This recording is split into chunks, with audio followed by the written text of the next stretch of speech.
10월 17일 길벗교회 아침 묵상. 오늘의 말씀은 창세기 36장 1절입니다. 에서 곧 에돔의 족보는 이러하니라. 아멘. 로마서 9장 13절은 하나님의 선택을 말씀합니다. 내가 야곱은 사랑하고 에서는 미워하였다. 창세기의 말씀이나 이후 다른 성경의 해석으로 우리는 야곱은 좋아하지만 에서는 좋아하지 않게 되었습니다.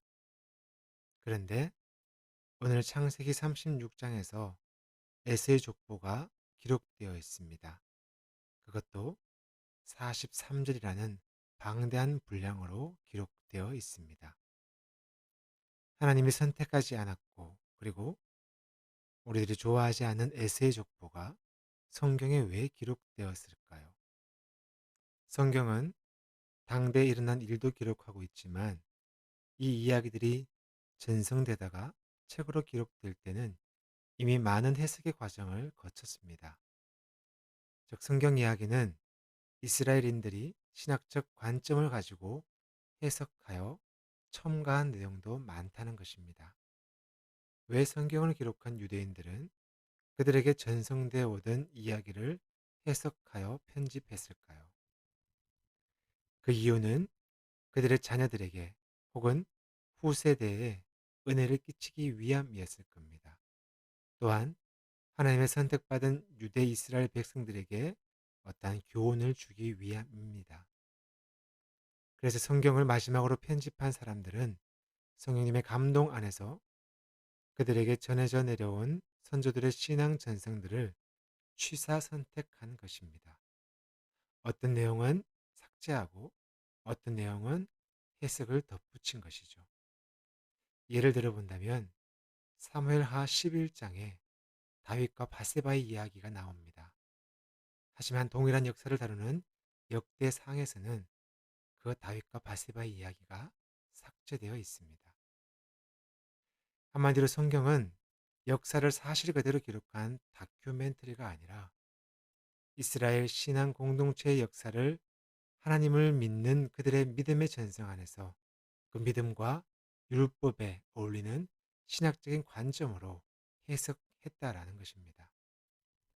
그런 차원에서 오늘 에세의 족보를 보아야 합니다. 에세의 족보를 통해서 우리가 알 수 있는 것은 하나님은 역사와 시대를 바라보는 이스라엘주의적 관점, 곧 그들의 선민 사상을 넘어서는 분이시라는 사실입니다. 하나님은 성경의 배경이 되는 유대인들만의 하나님이 아닙니다. 하나님께서 세상을 구원하시는 통로로 야곱 곧 이스라엘을 택하셨지만 하나님의 사랑과 관심은 이스라엘을 포함한 모든 인류, 곧 오늘 36장을 채운 에서에게도 민족을 이루게 하시며 살게 하셨다라는 사실입니다. 다시 말해 이스라엘인들은 자신들의 선민 사상으로 자기들만의 하나님이라 생각했지만 하나님은 자신이 선택한 백성을 포함하여 모든 인류를 사랑하시는 분이심을 성경 곳곳에서 우리에게 말씀하고 있습니다. 오늘 에세의 족보 이야기가 바로 그 중 하나입니다. 로마서 9장에서 말씀하듯이 하나님은 택하신 아브라함의 후손 야곱을 사랑하셨고 보호하시며 복을 주시는 분이시지만 동시에 에스를 포함한 모든 사람에게도 하나님의 계획을 세우신 분이심을 우리에게 알게 합니다.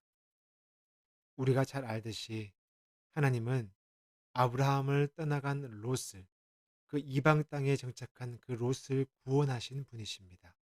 또한 아브라함의 집에서 쫓겨난 이스마엘도 지키시고 복을 약속하신 분이십니다. 에세의 족보를 보면서 우리의 제한적인 시선을 다시 한번 확인하게 됩니다. 우리는 보고 싶고 듣고 싶은 것에만 집중합니다. 어쩌면 그것이 우리의 한계입니다. 그렇다고 그것이 우리의 한계라고 우리가 그렇게 살 수는 없습니다. 왜냐하면 우리는 택함 받은 존재이기 때문입니다. 택함 받은 자는 자신에게 생각을 두는 존재가 아닙니다. 택함 받은 자는 택한 자에게 시선을 두는 존재입니다. 우리를, 나를 택하신 하나님께 시선을 두는 존재가 바로 우리들입니다. 바라기는 오늘 하루가 우리를 택하신 하나님께 집중하는 하루가 되었으면 좋겠습니다. 아멘. 기도합니다. 필요 없을 것 같은 에세의 족보가 그것도 방대하게 성경에 기록되어 있습니다. 유한한 우리의 생각으로는 알 길이 없습니다. 하지만 엑스의 족보를 보면서 우리의 한계를 뛰어넘으시는 하나님의 자비하심과 사랑을 보게 됩니다. 자기에게 집중되어 있는 시선을 창조주 하나님께 집중시키라는 말씀을 듣습니다. 유한한 나의 생각이 아니라 영원하신 하나님의 사랑에 집중하겠습니다. 성령 하나님, 우리를 도와주십시오. 예수 그리스도의 이름으로 기도드립니다. 아멘.